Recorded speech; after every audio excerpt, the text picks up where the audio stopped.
Hello, I'm John Peters and welcome to another Heal Planning case study video. In today's video, we're sharing the story of a recent planning appeal success in Lambeth, London, where a client's application for an additional storey at their home was originally refused by the local authority but ultimately approved by the planning inspectorate after we stepped in. The original application, submitted under a GPDO, General Development Order, sought prior approval to add a full additional storey to a mid-terraced home, increasing the building's overall height by 8.05 metres.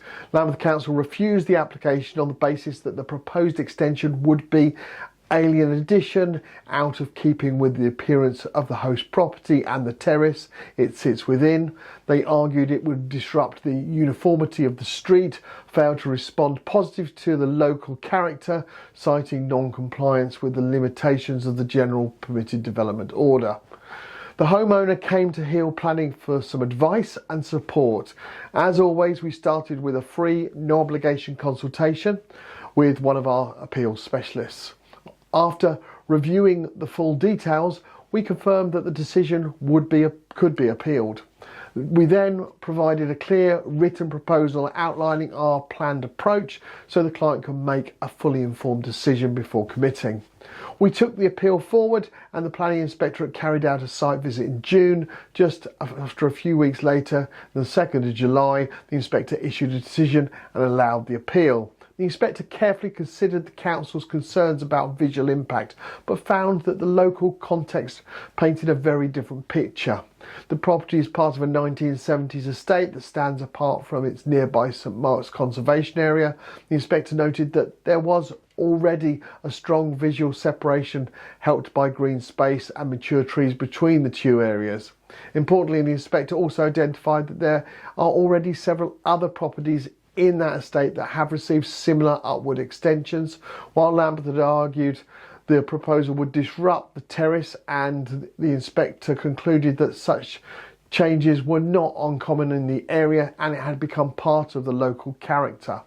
They also acknowledged that the materials and flat roof design of the proposed extension would respect the appearance of the existing building.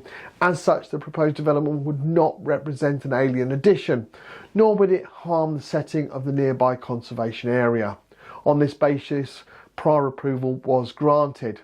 This result is a clear example of how a well-prepared appeal based on careful policy analysis and clear understanding of local precedent can overturn an initial refusal. It also shows that councils don't always get it right and that assumptions about design impact need to be carefully tested. At Heal Planning, we specialise in cases like this. Every planning refusal is unique and we tailor each appeal to address the specific reasons for that refusal, using both local and national policy and real-world examples. If you've had a planning application refused by Lambeth Council or any other local authority, we offer a free no-obligation appeal assessment to help you understand your options. Simply visit our website at www.planningappealsuk.com to submit your case details, and one of our new case support team members will be in touch. Thank you for taking the time to watch this planning appeal case study video, and I look forward to producing another one very shortly.